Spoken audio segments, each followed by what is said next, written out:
This is Infection, the survival podcast, recorded live on Tuesday, May 4th. May the 4th be with you, 2021, episode 329. I mean, who cares?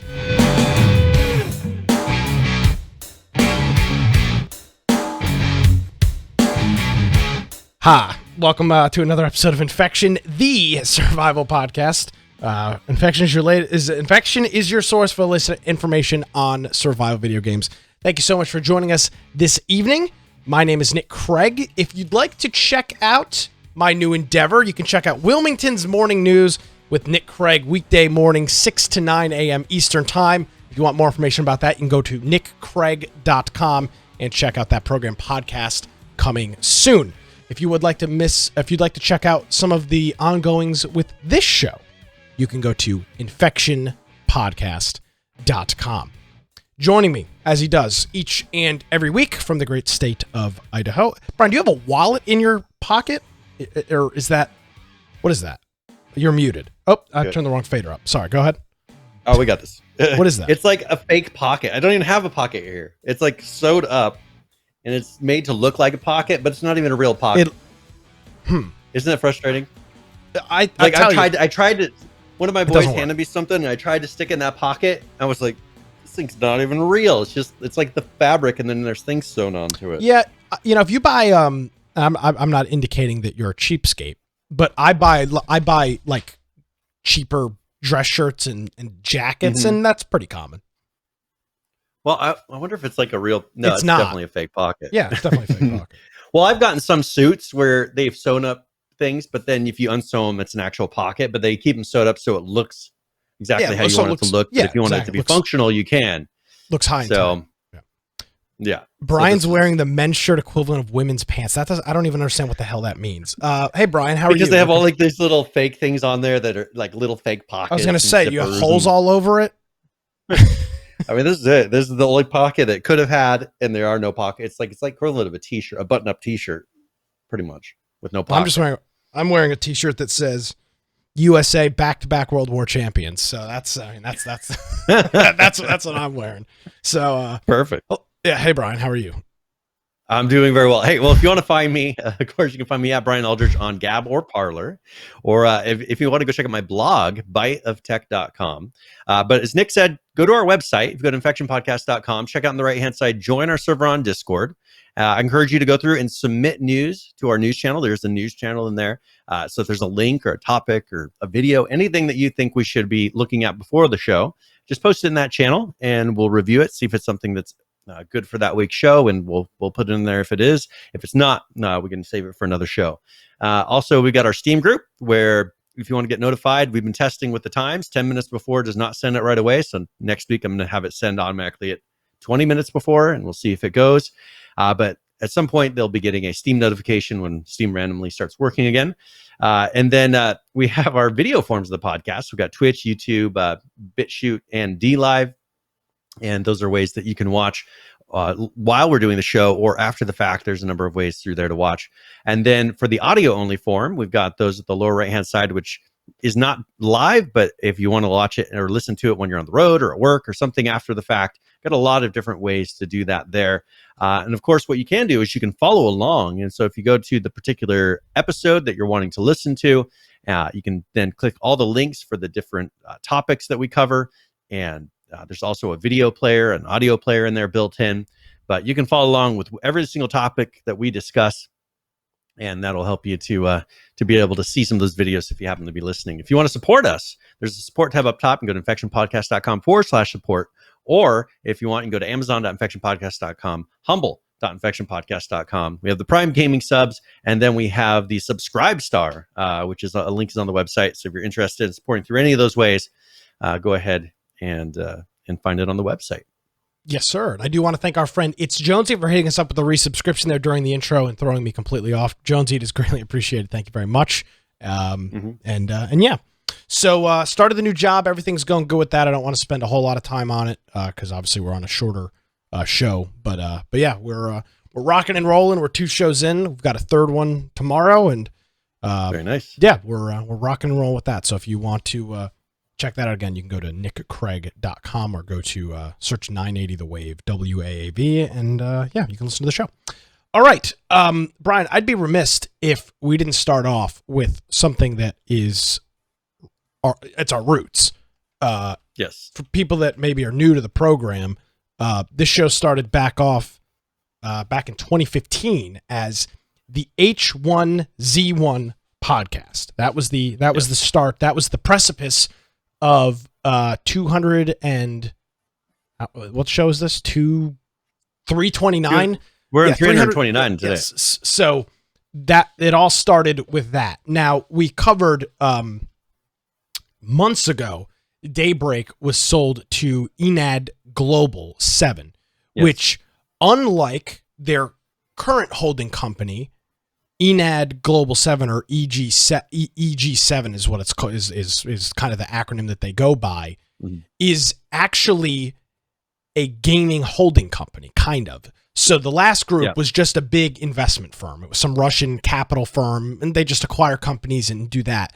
EG7, on the other hand, acquires studios and actually has a team behind them. So like they actually will work on the development, but they work on incorporating things all into one. And I do want to thank our friend Melmo for resubscribing here on Twitch. Mel, thank you very much. Hope you're doing well. And so that's what happened with that. And it's kind of been radio silence since, as you would expect, right? Things don't happen immediately when you buy a company.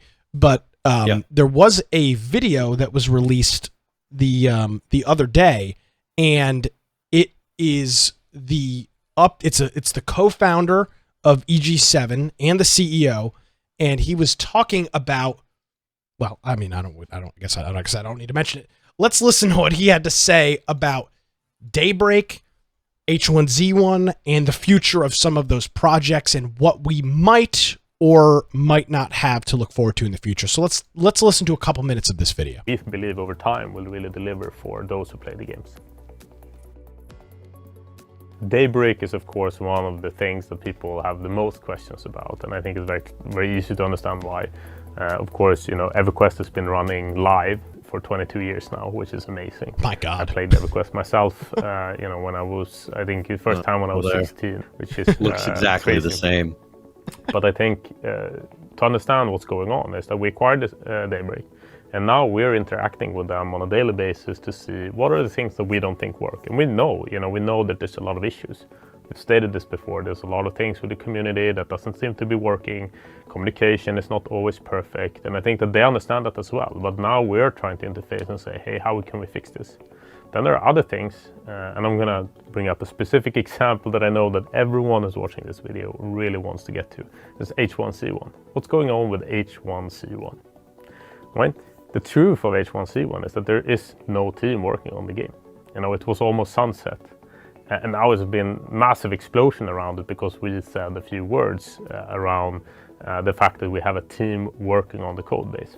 And I want to clarify that statement. What do we mean with working on the code base? So this is actually the EG7 team.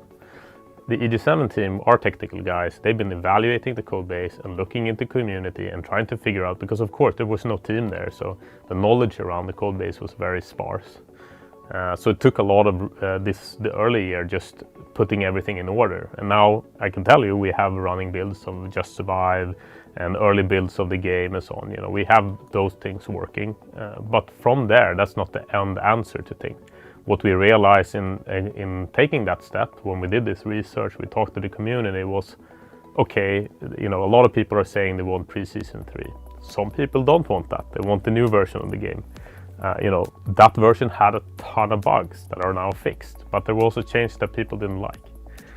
Some people, the most important thing to them is that we relaunched Just Survive. So where we are right now is that we've taken the time, we've looked through everything, we've seen where we are, we have understood the code base, which took a lot longer than people would imagine, as there weren't a lot of people who could give us the information, so we sort of had to do archaeology with our technical team, which is a very competent technical team. And what we've come up with is now the fact that, we've taken that step. Now, the future of H1Z1, we're not going to tell you that it's launching tomorrow, because, and I'm sorry for that, it's not going to be that close. And I actually want to say to everyone who's playing it today, you're not going to see updates very short in time, the next month or 2 months from now into the game. And I think that's important. I know a lot of people are very, very much asking us for this, but it's not possible. There's no team there. It takes time to find a team. It takes time to re-engage them. And it also takes now time with all this information that we've gotten to make the right decision for the community. Because I think that in the past, it has already been done before, where another team took over, it didn't work out, people were very frustrated. And I don't think anyone wants that. So what I'm saying here is trying to be very straight with everyone. What are we thinking? Yes, we want to do more with H1Z1 in some form. What is that more? Is that giving players access to the servers so that they can play this version and we'll do a new version? Is that we update these versions significantly so that they're not that buggy and broken, both with maybe Just Survive and Pre-Season 3 with the new updates or something like that? That we don't know yet. That we are in that phase of that making those choices and going down that road. But what we do want to know is from the community still, what are your preferences here? Because it's not very easy for us. We have all these pieces together and we're now moving in that direction. And this is special. And the reason why H1Z1 is a bit special, and I'm gonna transition to that now, is that because there is no team. So in this case, we are going to have to move it somewhere, right? And here is an example where EG7 steps in as an owner. We say, here's this brand that people love, with a game that people love, that we of course want to be treated well, but there's no one there steering it or doing it or being in charge of it. Then we will try to find someone who can take that torch, and then we will leave the situation, and then you'll have to go to that developer or that plays the community to talk to them. So I think that's very important to understand. With the other games of Daybreak, that's all right. So we'll stop it there, since that kind of covers what we wanted to with H1Z1. And I don't want to spend the whole show on it because we literally could. A couple of my takeaways, Brian. They mentioned, of course, the code base being probably a freaking it is mess. A nightmare. And nobody, I'm sure, at the EG7 team has ever touched the Forge Light engine, probably has no idea how anything works in the Forge Light engine, and essentially is having to learn an old, antiquated engine that apparently has no knowledge base and no serious documentation for them to work with. So they're pretty much going through lines of code and just learning the engine that way. So that, of course, is a huge hurdle. That's one. Well, and one thing I just want to mention really quickly, though, is H1Z1 was a very basic game at the core of it. I mean, if you look at the mechanics, if you remember the original H1Z1, Just Survive, like you had a character that had an inventory, you had a character that had some weapons, you had a very basic building system, and you ran around, shot people, and built stuff and gathered things. I mean, there wasn't that much more to it. At what point is it easier to kind of start over for a company? Because if they're going to license the IP, which it sounds like he was talking about, licensing the IP to somebody, it'd be almost easier for them just to make it from scratch, not on Forge Light. Because I can't imagine training people to learn Forge Light, or trying to hire all those old developers or some of the old developers back as sources of knowledge. It comes back to the original. I just don't know that they'd be able to, that it would be worth it for them to really mess with all that old code. I don't try to enhance it. Yeah, I don't think it is, personally. I will. So obviously there's always a soft spot in my heart for H1Z1, right? No question about it. I'm sure you feel the same way. But he mentioned it at the end, a big community. I don't think there's a big community. Not anymore. But it wasn't. I mean, if you look at the max player count of H1Z1 Just Survive and compare it to a game like Ark or Rust, it's not even close. It's not even in the same ballpark. So I still, and I'm sorry to piss people off, I'm going to stand by my statement that I do not think H1Z1 Just Survive should make a comeback. It was not a good game. It was terribly broken. It was full of issues. And frankly, we've moved on in the last 6 years. It is, and there was no story. There was no lore. Like what are you buying with that IP? First of all, like what is a company coming in other than getting the kind of the leftover fans who are going to complain if you change anything? What are they getting from it? It had the story was non-existent. The stuff in the world made no sense in the whole story. The mechanics and the engine and all that is just subpar. Like, what would you buy this product for and actually try to and say, hand me the code for it? Like, I can't imagine a situation where you actually say that. It's just not worth any sort of money, because other than saying, hey, this is the new H1Z1, which that then they're just buying the title. Yeah, I'm not. There's Brian. There's no reason for this game to be resurrected. It's not 2015. There are better games out there in this space, in this field. Mm-hmm. I think it's engine technology has changed dramatically. It's stupid. The whole landscape has changed so drastically. I understand that people probably say stuff, and it has, in the gamer circles, kind of like, oh yeah, H1Z1, but it's one of those things that we've said since the beginning, since they tried to turn it into an RPG.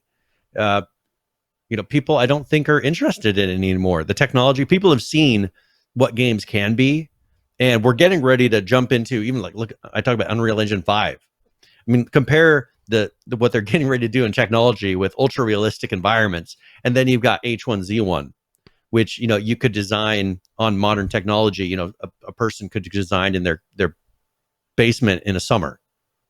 Really, I mean, honestly, they could an equivalent game. So I don't see it really coming back, and for anybody that's serious, other than a small group that just wants to repost, take the original code base, put it out there for people to play, on a free to play or some really cheap thing. Green Man says it's got brand recognition. Yeah, it does, but it's got bad brand recognition. It's known as the broken, hacker-filled, crappy survival game. It destroys companies. It's just, I mean, I'll agree. It does have brand recognition. I think if you say to most gamers, do you know what H1Z1 is? The answer is absolutely yes. But most people, myself included, and I know majority of our audience, it probably leaves a pretty sour taste in your mouth. At least it does for me. There's kind of, that gag reflex when you hear it. And Greenman says all the old school players won't go back. No, of course they won't. It was a shitty game. And again, we're not in 2015 anymore. It is a different era of video games. And you got to think that was prior any BRs. Like this was, I mean, they're very basic. There was nothing. I mean, there were ARMA mods and things that were BRs, but the whole landscape of online gaming and everything has changed so much since that point, where people would not be satisfied if they got it back in their hands as it was. No, and I wouldn't expect they would move on. And I mean, you see this would happen, Brian. This happens with movie reboots. This happens with television show reboots. It was, oh, I love this series. Oh, I love this movie. Oh my God, they're going to bring it back. And then they bring it back and you're like, oh, this is awful. This is terrible. A rule-breaking doorknob says H1Z1 was a BR before BRs became popular and it died before they began. Yeah, I mean, by the way, the BR side of H1Z1 is still active. King of the Kill is still there's a small player base. It's not being updated, from what I remember, or maybe it's being separately like non-PC, because there's the console version. That maybe a company's maintaining that a little bit, but as he said, no one's maintaining the code base on H1Z1 currently. Like it's just running. Correct. No one's touching it. Green Man says Valheim proved that there's an audience for survival games, but it's got to be good. True. Yeah. But there's not an audience. It doesn't have to look perfect. That's a cartoony type interface. It doesn't have to look ultra realistic. But you know what? When you go out and do stuff, it's just, and that's kind of what the beginning of H1Z1, if you imagine like the first half an hour of play, wasn't bad. Like you're going around, you're picking up berries, you're chopping down some trees. It broke down after that because there was nothing else to do.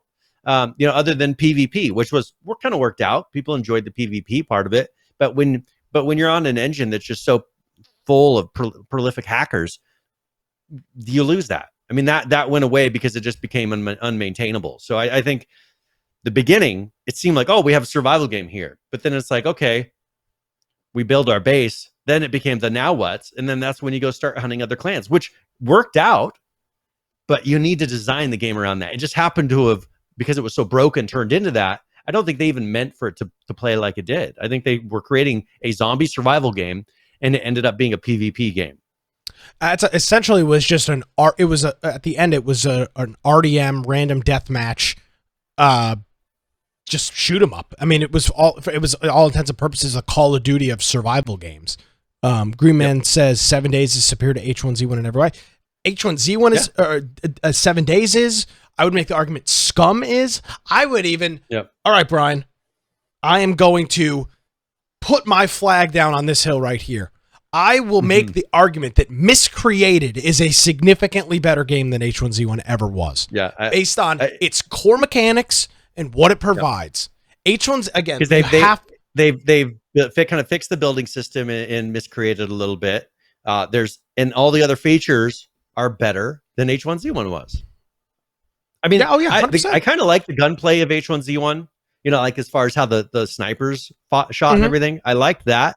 I would say that I enjoy more, but that's just more of how they built it. If they could fix the gunplay a little bit better. But if I played a lot of Miscreated, then I'd probably be like, okay, that gun system's not so bad. But you know what? For me right now, I don't know it well enough to where I miss every other shot on Miscreated, to where I felt like H1Z1, the one saving grace it had was the gunplay was not that bad. Yeah, it had a pretty what's the word I'm looking for? Pretty consistent gunplay. So yeah. So that's H1Z1, that's EG7, potentially something to come down the road. But the thing to know, as you said, Brian, is that EG7 is not a developer.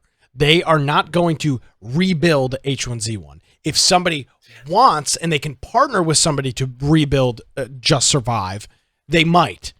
But themselves are not going to do it, from what I understand. Their developers that are in there are guys that go through, kind of look at the product that they purchased, probably make sure that there's no crazy things in there that they should be aware of before they try to resell the IP or rent out or however they do the IP on it.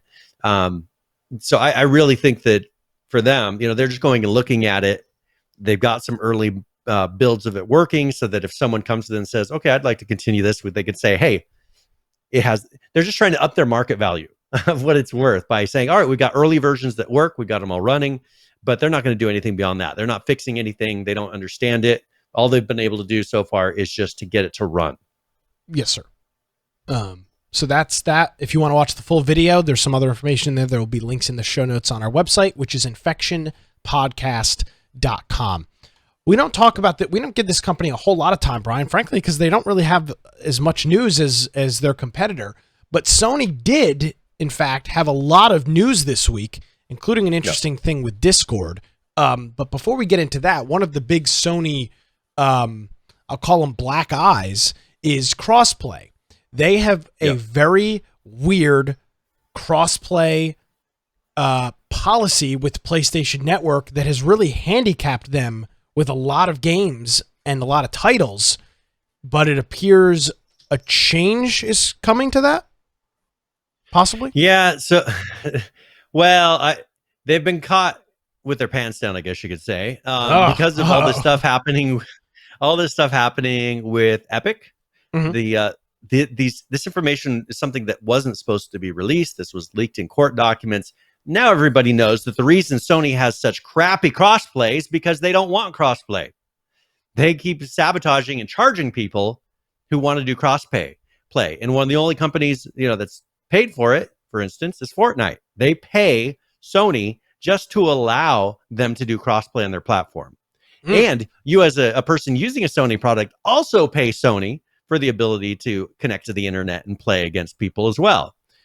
So they went through. There's documents on here, and there's actually a spreadsheet. If you go to the revenue graphic, that kind of shows you. That shows you how they break it down as far as charging people for crossplay. So first of all, $1 million for month one revenue. PSN revenue, $900,000. They get a 90% revenue share. PS4 gameplay share is 95%. So the other ones were PlayStation Network revenue, and then you have the PS4 gameplay share, and then cross-platform revenue share. So that then goes down to, so that's $0 initially. Then for month two, let's say there's $1 million cross-platform revenue. PSN gets 600,000 of that, so they get 60%. And then of the PS4 gameplay, it's a 95%, but they get 52,500.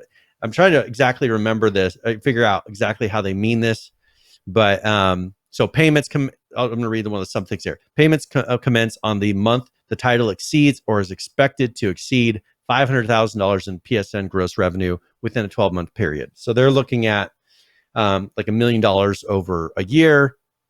How much is going to go month one? It's really weird. So this is their thing for saying how much you're going to pay if you want to have cross-platform in your game. And it's a pretty healthy, it's a big percentage. And then so they went through, this was not supposed to be shown, but this was, if you look at the bottom left, highly confidential, attorney's eyes only, but somewhere during the trial, it showed up, it showed up in a presentation. And so there it is. Discovery. There are some, yeah. So there was a tweet put out where someone was talking about this, Tom Warren. He says, Epic CEO Tim Sweeney, because he was being questioned, and there's audio and things you can listen to of him being questioned about this during the trial. Epic CEO Tim Sweeney just confirmed that Sony is the only platform holder that requires Epic to pay compensation for crossplay. Epic had to agree to pay these additional fees to enable crossplay in Fortnite.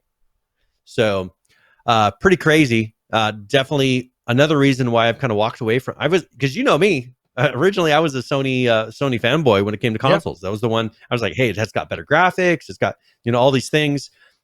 Then as the new generations and some changes were made in the companies, I switched over to Xbox for pretty much everything now. And this is one of the reasons. Sony just wants to be their own. They're kind of like Nintendo. They want to be their own thing, or how Nintendo used to be. They want to be their own thing, and they don't want anybody messing with them. They want to sell games, consoles, and they want you to stay in their little environment. And Microsoft is going the opposite direction of that. So there's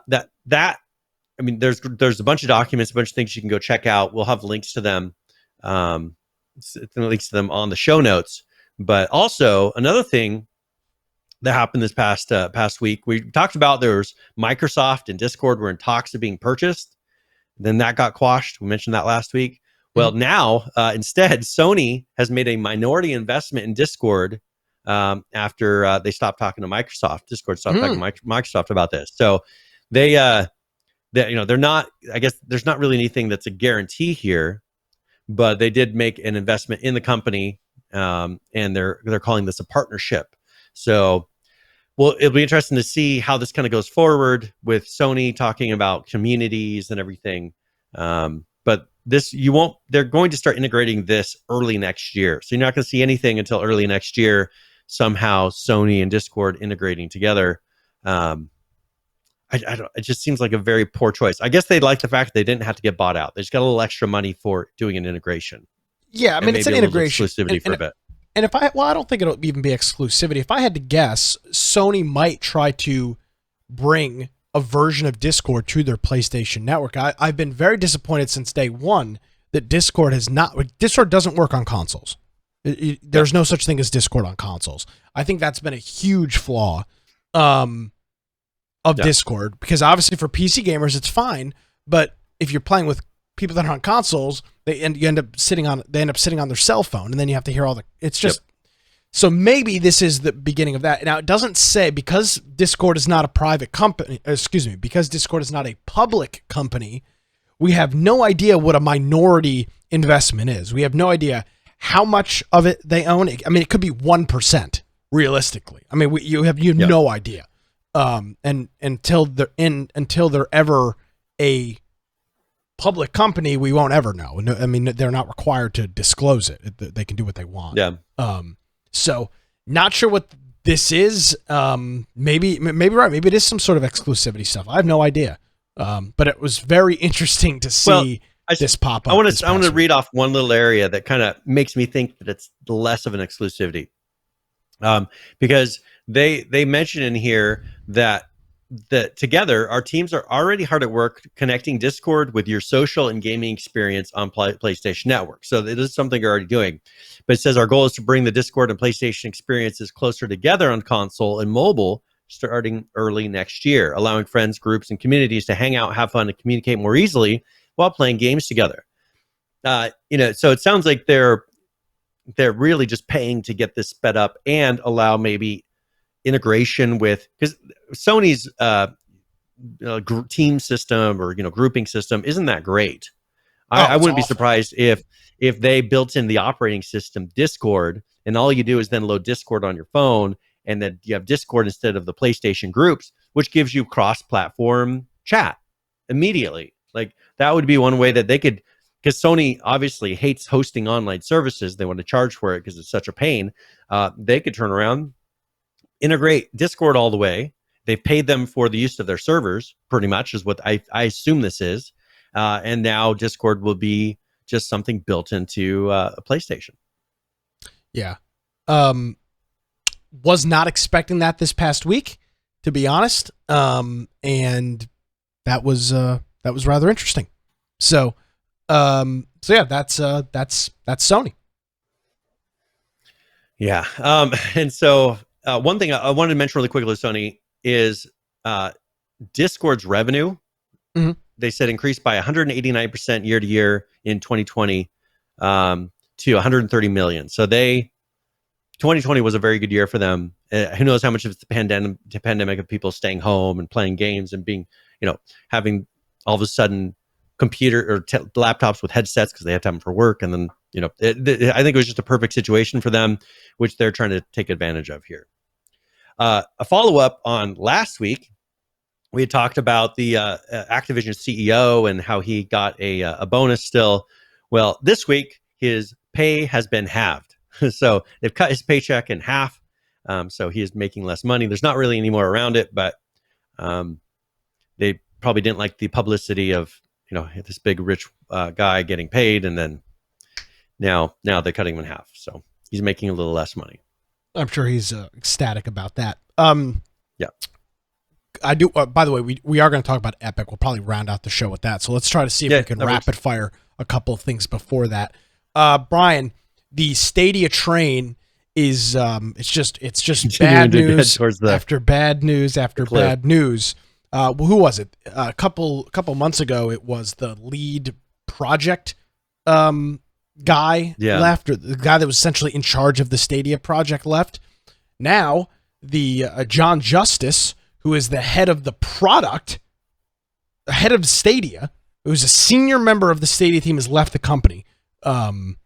So now, I mean, it's just big. He was the vice president and head of products for Stadia, and he is now gone. So they have now lost two huge executives, and of course, shut down all their studios. It's over, right? I mean, I don't think there's nothing I've seen to indicate that there's nothing on their platform that makes them stand out. There's nothing special about it. It's a piece of hardware. It's kind of like the Chromecast. Like, sure, they tried to make the first one, but they didn't quite make it well. Like, they just made it to work, but they didn't make it to be what people actually wanted. They looked at how can we make this and make it easy, rather than what's going to be the best product for. And all these other companies, Roku and and Amazon with Fire, they turn around and make it for the consumer. Google's never really made things for consumers. They make things pretending they're for consumers, and then really they're just testing products on you for business. And I think this is just another one of those. I think this head of product realized this is dead end. Google's going to eventually shut it down anyways and roll the streaming capabilities and into another product for like development or whatever, people doing remote work, and that's going to be it. I think it's a dead product that's going to, a year or two from now, and we even have a prediction in the book, that it's gonna pretty much tumble and go out of existence. Yeah. So, just thought I'd bring you that if you were gambling on Stadia making a comeback, you might want to rethink that. Let's see what else can we hit here, Brian? Before we get into this Epic conversation. Well, okay, so let's go ahead and talk really quickly about CD Projekt Red. Okay. Their director left CD Projekt Red after there was a workplace bullying investigation. And so this is something, a lot of these companies, you get somebody who, I can imagine this guy probably felt like he was pretty important at the company, probably treated people like he felt he was pretty important at the company because, he was the guy who was the director of their probably most successful product that they currently have out there. And so he was cleared by the investigation, but still apologized. And he said he was sorry for all the bad blood that he caused. So sure, he got cleared in the investigation, but I think, he probably was not the most pleasant person. So he is gone. Hopefully it'll be interesting to see how this affects things like, if they're going to do a remaster or if they're going to do additional things coming up. I assume that he's not, not a ton is holding on this guy actually being there. But hopefully this doesn't affect future Witchers in a negative way. So we will see. But that is something that happened. Another thing with talking about toxicity is Riot so if you're playing Valorant, Riot is now recording all voice chats so that they can help find toxic players. Could you imagine your job being having to go through and listen to recordings of game chat of people just screaming the most obscene things? Like, that would be quite the job to have to listen to that nonsense.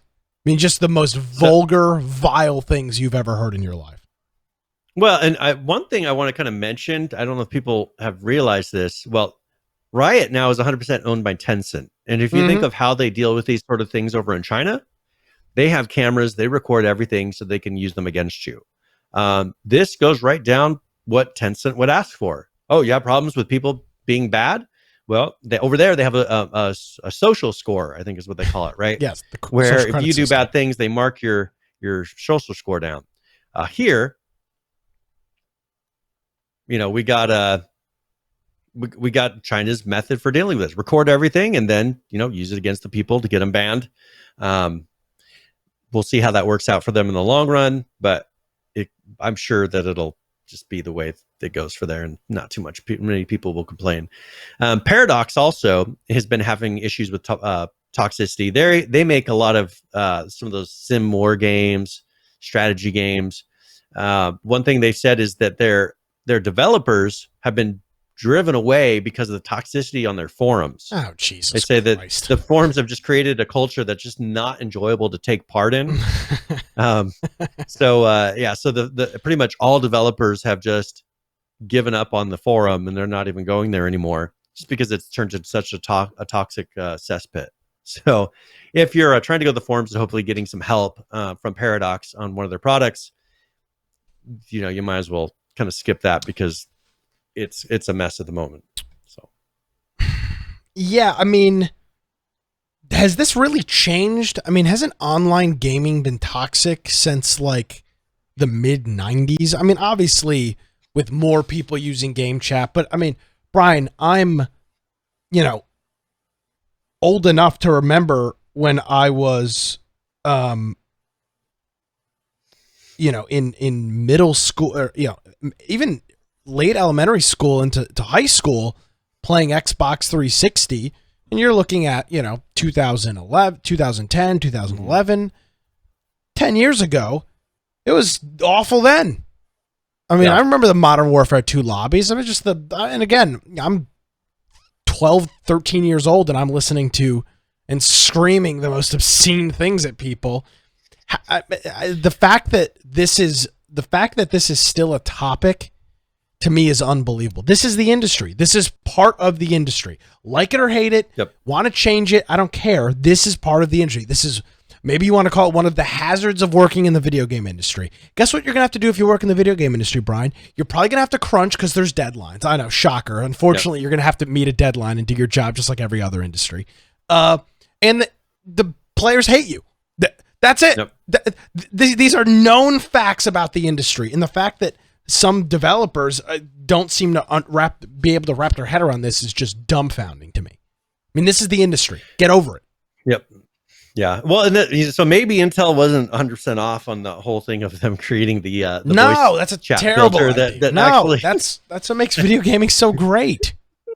But you hurt people's feelings. But see, here's the thing though. These games, some of these games, I lend to this to be the case. I mean, well, are we playing simulated war? Isn't the goal for you to dominate the other person and to be the one standing on top of the hill saying, I'm the one who won, right?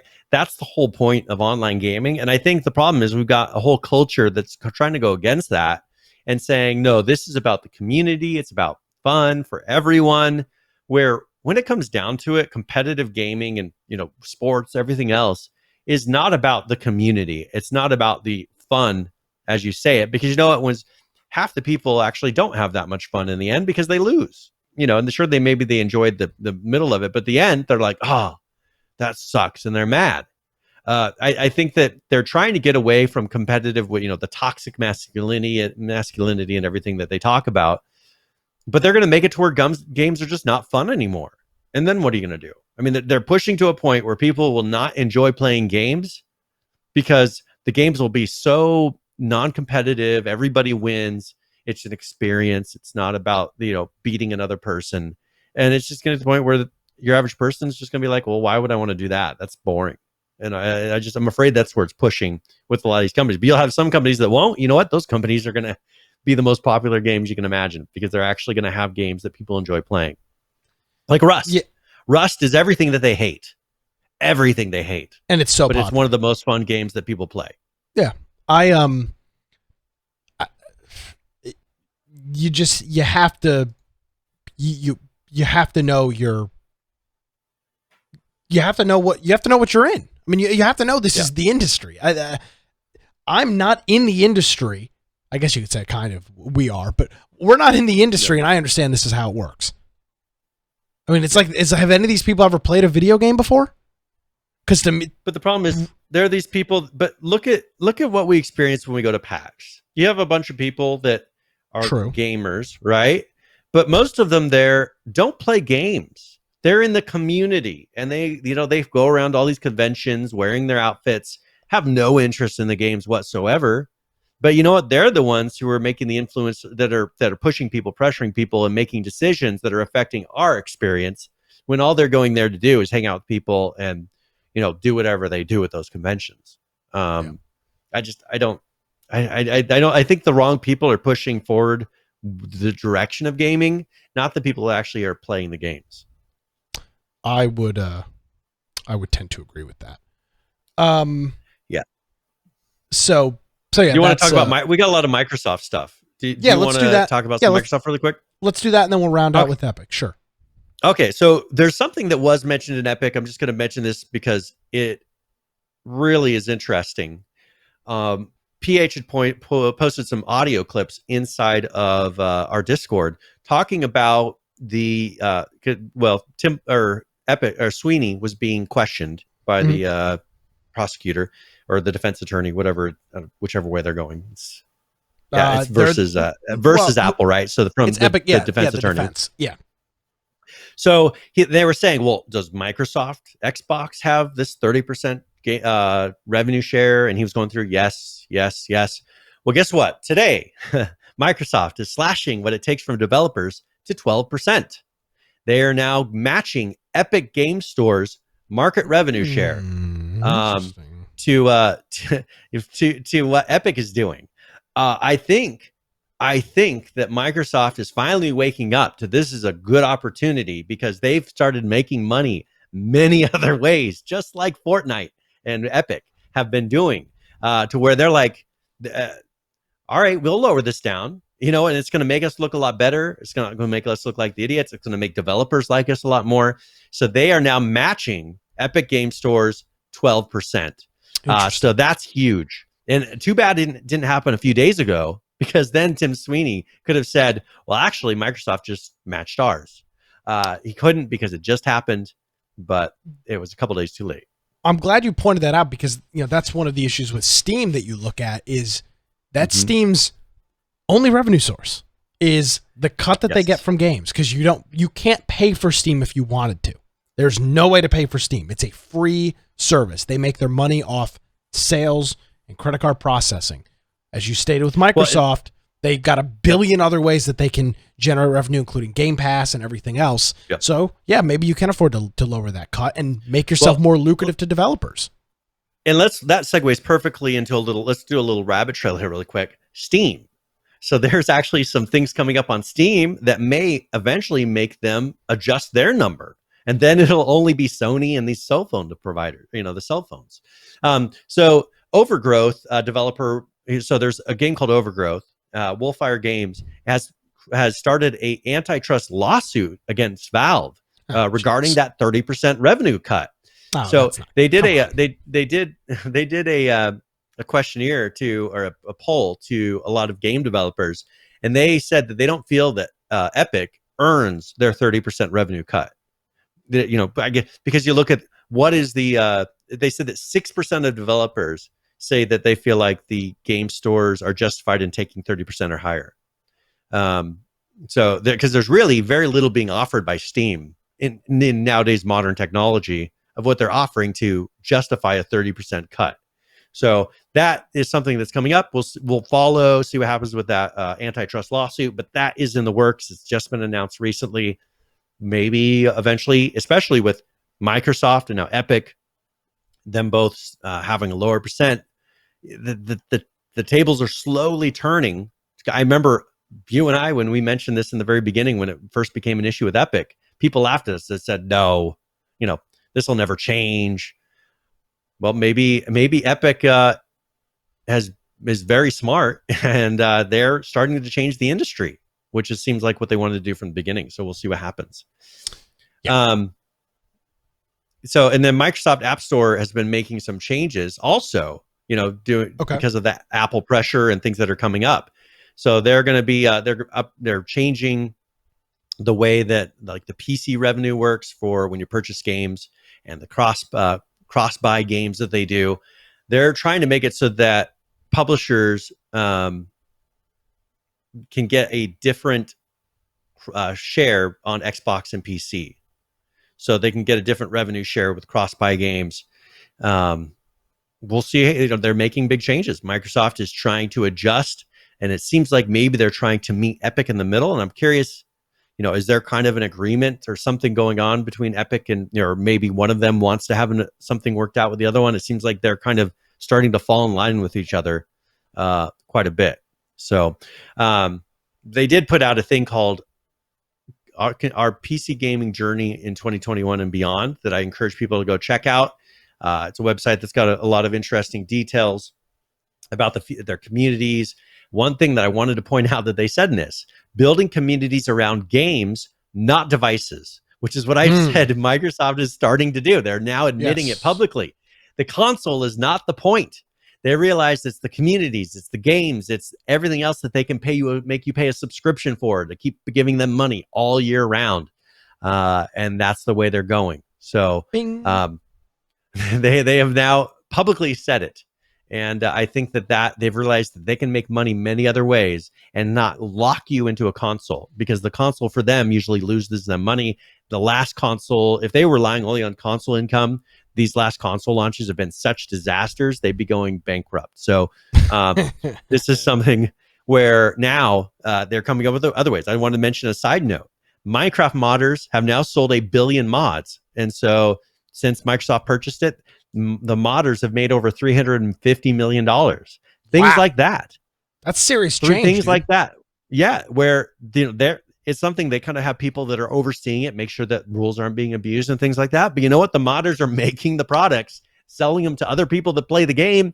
They take a cut. They're making money, and they don't have to have a bunch of rules. It's so interesting to see the two different sides of Microsoft, right? You've got the PC front, which is the Windows operating system and all of that, which is a dumpster fire and a half. And then on the other side, you've got Xbox, which I believe a lot of this is being spearheaded by Phil Spencer. And they seemingly overnight, in my book, Brian, have become a fan favorite. They are literally doing everything in their power to be I mean, they're not for the consumer is what it's like. It's like I was gonna say they're meeting consumer demands, but consumers aren't even demanding these things. They're just doing them. They're like, what does the consumer want? And they're trying to guess what you want, which is very interesting. It's what Apple used to do. If you look at Apple back in the Jobs days, he made the products. He says, you don't realize it yet, but this is what you want. You know what? When he died, that all went out the window, and you kind of see what it's all turned into. They don't release what you want. They just, we've updated the camera a little bit. They don't reinvent anything anymore. Well, Microsoft is now going and saying, well, what do they really need? Oh, okay, they want to have. Let's start giving it to the people, and it's making them one of the best game studios, I guess you could call them. Yeah, or, platforms in the world, and it's only because all they're doing is thinking of the consumer and trying to provide something that the consumer wants. And it's amazing how it works. And then you have people like Apple, who's doing the opposite. You have people like PlayStation, who's doing look at the fact that they're restricting you from playing with your friends on other consoles shows you that they don't care about the consumer. They can only care about their bottom line. And it's actually hurting their bottom line because people are leaving them like crazy. If they were more forward thinking, they realize, maybe if we made the consumer happy, they'd actually continue to buy. I've bought a lot of Xboxes in this house when I could have been buying PlayStations. That's all money that they've lost. And that's probably happening across the country. So it's such short-sighted thinking, just head in the sand type of thinking. And we're seeing it playing out and you see the results. You always talk about how, capitalism and everything is the way to solve problems. Boom. They're doing it. And look at these other companies that are starting to struggle and they're in court and all kinds of crazy things because of it. Yes, they are in court, and of course, the story of the week, if you're a gamer, has been Apple versus Epic. Brian, I actually, before my show comes on at 6:00, there's a program we run called America in the Mornings. It's a national syndicated show from Westwood One, and there was actually a story on this morning about the Epic versus Apple lawsuit because it is a very large thing that's going on, and Discovery has opened up a whole bunch of new things. I don't have a story on it, but I was reading that part of some disclosure was that Walmart was working on a video game streaming service. Service. Yeah, I had the notes for that. I just didn't put it in there because there was a lot to it. So much stuff has come out. Yep. And again, just to quickly go over what this is, Epic is suing Apple over their requirement to use their payment system for in-app purchases. If you have an app or a service on the iOS App Store, you are required to use Apple. You're required to funnel your payments or your subscriptions or whatever through Apple. In turn, they get their cut.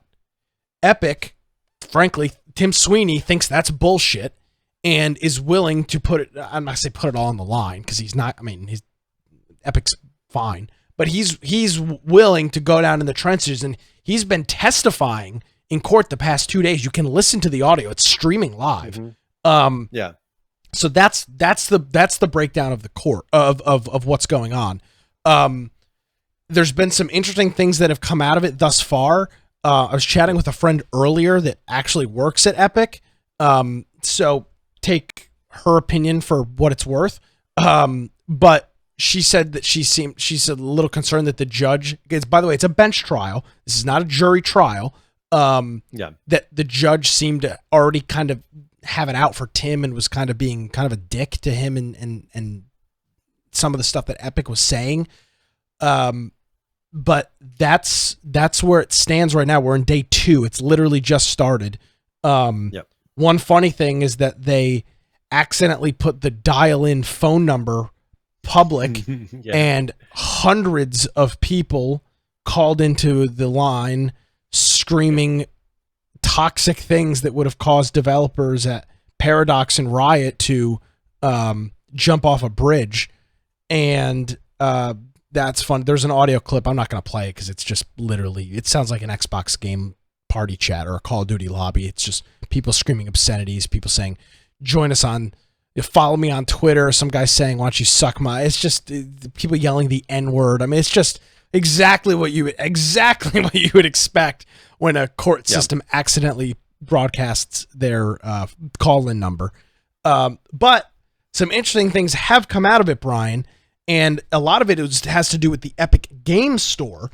One of them is that Epic spent upwards of $11 million in the first 9 months of the service in giveaways, which is kind of what we expected, no? That they were going to have to that's what I said it was money. going to take to get people to take them seriously. I mean, I said from the very beginning, people are going to have games in their library to be willing to even consider using it versus Steam, because I'm an example of that. I've got tons of games on Steam.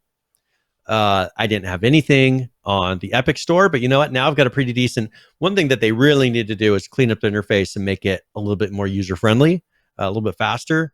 But other than that, like, I've got a pretty big library on Epic now. You do, but one of the things that was noted here, and PH posted this in our Discord, was that only 7% of the users that are acquiring free games have actually made purchases. So there's been 18.5 million users that have acquired games, but only 7% of them, or 1.3 million, have. Obviously, you say 1.3 million. That's a huge number, but it's 7% of 18 million, 18.5 million have actually acquired and spent real for $11 money. million, they've become a contender in something that was pretty much run by one company. You know what I'm saying? Like, and Sweeney's part, I think that he's done a very good job. I think this was a very smart move from the very beginning. I think they knew what they had to do to get people to take them seriously. They give away lots of games. You know what? It's not really that much of a loss, because a lot of people are claiming games that probably would have never played anyways. Well, and I don't think it is, because if you look at it, Brian, even though 7% of users purchased games, they made $53 million off of that, because the average purchase was $40, because a lot of people are buying $60 titles. So they gave away $11 million worth of games, but essentially 1.5 million people spent $40. They pulled in a nice close to 55 grand. But that number is low.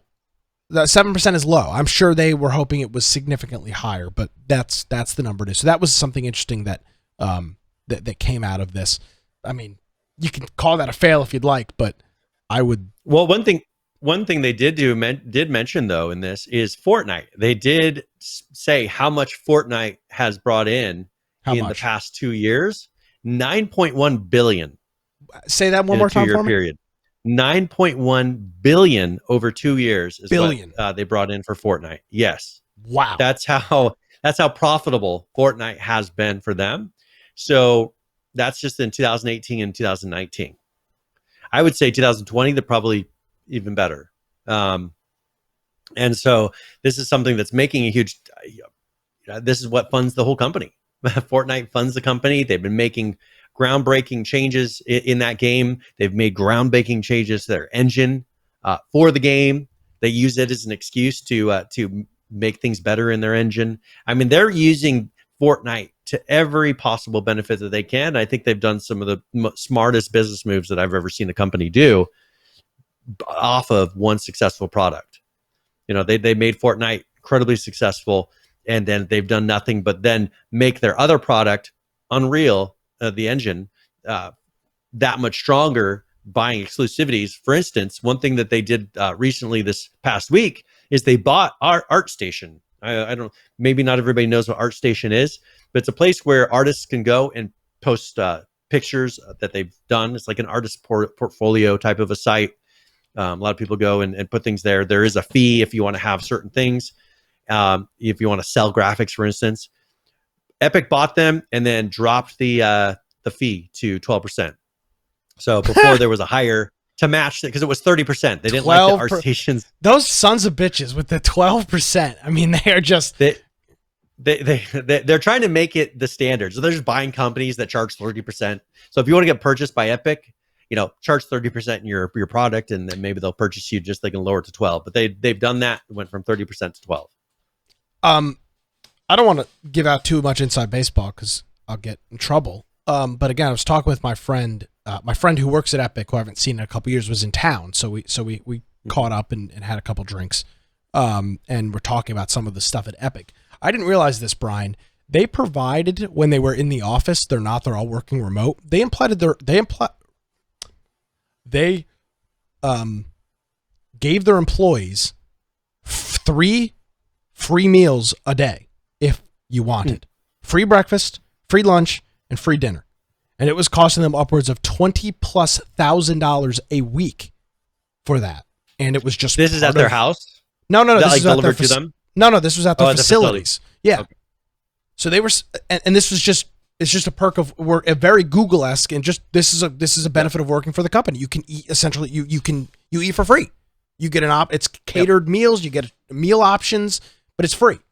So these are the things that when a company is making $9 billion, and I didn't realize this, Epic only has like 1,700 employees.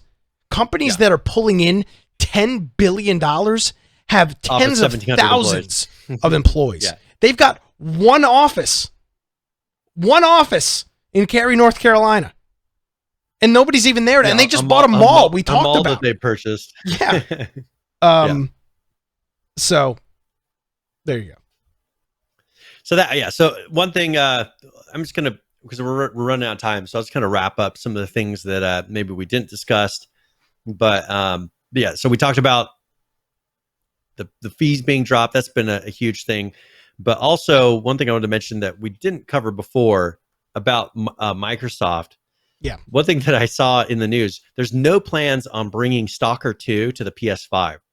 And the reason that the developers stated was because of the Game Pass and the Xbox console exclusivity.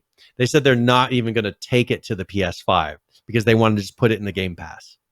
A company's making a whole game that people are loving and waiting for, and they're putting it in the Game Pass because it's that profitable. And what's that tell you? They're not even taking it to that whole console. It's just insane. Yes, sir, it is. And now, and we'll see, what if they got the 12%. I mean, they've lowered their fee. I mean, it's just, they're realizing what Epic realized, and I think it's going to keep on paying off for Microsoft. Yeah. So yeah, there you go. That's our news. That's the show. Next week we'll have another Chronicles of Illyria update. So if you want to see the hostage giving his do you want me to show the screenshot that you posted in our Discord? Yeah, I had paused it because I was listening to it as I was working. That's where I had paused it. I was like, okay, I got to take a little screenshot of this. Yeah, again, Syrian hostage, the ISIS beheading video. so that's him. So we'll have a video for that next week that you can check out. And Excellent. Then there's some updates that happened with Apex Legends. We'll cover those next week as well, if there's time. All right. Mr. Brian, thank you as always. Where can people find you online? Well, if you want to find me at Brian Aldridge on Parler or Gab, or of course my blog, biteoftech.com. Then most importantly, go to our website, infectionpodcast.com. Go to the right-hand side and join our server on Discord, because there you can hang out, play games, chat. We've got news channel. We've got all kinds of different channels you can post things in. We've got a lot of ARC servers running. But if there's a topic that you think we should be covering, go to the news channel in there, post a link to it, and then we'll look at it before we do the live show. We also have our Steam group where you'll get notified before the show. Next week, we're going to try 20 minutes before and see at what magic point that Steam decides to cut that off. We also have our video forms of the podcast. There's Twitch, YouTube, BitChute, and DLive. So if you want to watch live, you can do it through one of those. Or you can go and listen to the audio-only form, the lower right-hand side there. We've got a lot of different ways that you can listen, desktop apps, mobile apps, all kinds of things. And then we have the podcast extras if you want to get some of the pre and post shows that we do. Judd runs a channel for that. And then the show notes. So if you go to the particular show that you want to watch, there's a video player in there, there's an audio player, and then links for every topic that we discuss throughout the episode. So if you want to follow along, jump into one of those and you can do it. And then if you want to support the show, just go to the support tab up top or go to infectionpodcast.com/support. Or if you want to get directly for Amazon, you go to amazon.infectionpodcast.com. If you're going to do Humble Bundle, humble.infectionpodcast.com. We had our Prime Gaming and our Subscribe Star. So we'll have links for those on the website. Yes, sir. And I do want to thank our friend Jonesy and Melmo, both for hitting us up with the resubscriptions here during the show. Gentlemen, it is greatly appreciated. Thank you so much. Looking forward to Bingo, boom, shakalaka. And our buddy TechZone 707 as we're looking forward to hopefully putting these funds to good use. In all honesty, it's going to be next year at this rate. It just doesn't appear that anything's happening this year, but we we're building up a stockpile of cash, and we'll put it to good use. Just send us your cash. Yeah, just send us your cash. We'll put it to good use at some gaming event, hopefully in 2022. That's our plan for right now. Brian, as always, thank you. Appreciate all the work on the show notes and getting everything ready. It's been a busy day, and I appreciate it. So, no worries. We'll see you next Tuesday, and yeah, that's that. So, with that being the case, you can check out my antics each and every morning, 6 to 9 a.m. You can find information for that on my website, nickcraig.com. If you missed any portion of this show, you want to check out that video from Daybreak, or want to watch the hostage situation over at Chronicles of Illyria, you can do so on our website. It's infectionpodcast.com. Thank you so much for joining us, everybody. Have a great week. We'll see you next time.